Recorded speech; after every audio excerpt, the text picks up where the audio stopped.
bathrooms because they have enjoyed them in their happy childhood.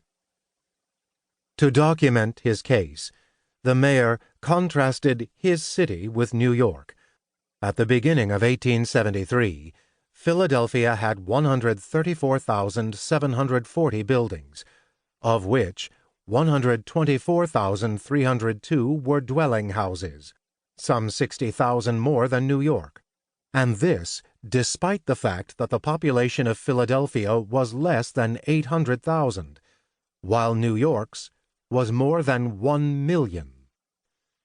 Philadelphia's citizens lived in a comfortably sprawling area of 12 square miles, crisscrossed by more than 900 miles of streets and roads, more than 500 of them paved.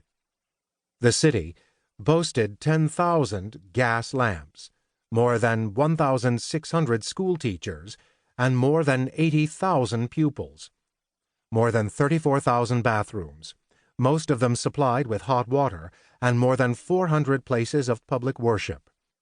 The Quaker city's well-stocked houses of prostitution were understandably omitted from the tabulation.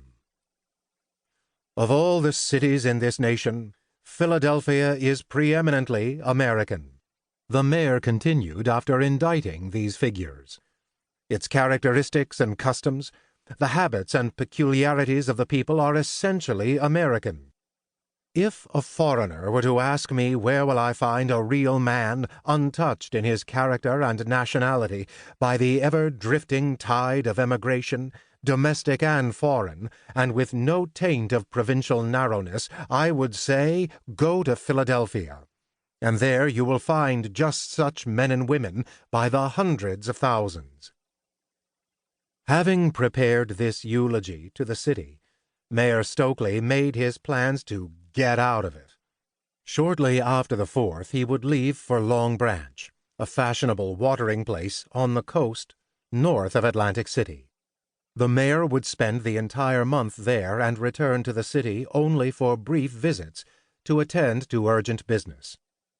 At that safe distance, he would probably read in the papers an account of the Total Abstinence Beneficial Societies, who planned to turn out in full force on the 4th, singing and praying in front of saloons, and of the meeting at Independence Square of Temperance Blessing, a group which had scheduled, in addition to a reading of the Declaration of Independence, the recitation by 2 young children of poems entitled The Inebriate's Ladder and The Drunkard's Tomb.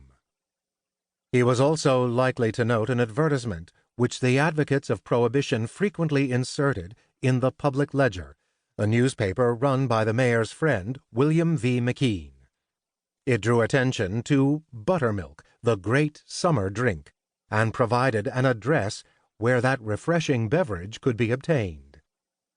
The mayor had been mildly surprised recently when the Ledger took issue with a different type of prohibition, that against bathing in the city's rivers.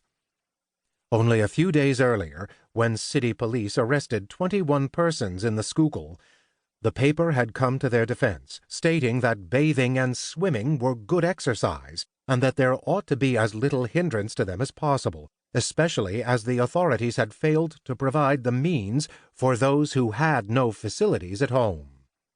The Ledger editorial contended that a dip in the river could not be technically prohibited if there were no exposure of the person, and advised that a first-rate bathing dress could be made by taking an old pair of pantaloons and cutting the legs off a little above the knees.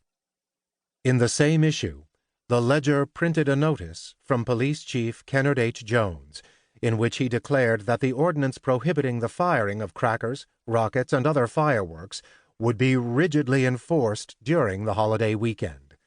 Parents and guardians were earnestly requested to see that those under their control obeyed the ordinance. These were minor dampers on the buoyant mood which prevailed. Despite the police chief's notice, crackers and rockets were on sale throughout the day. At Fairmount Park, moreover, the schedule provided for a grand Oriental illumination and a grand ballroom ascension, as well as a grand 4th of July picnic.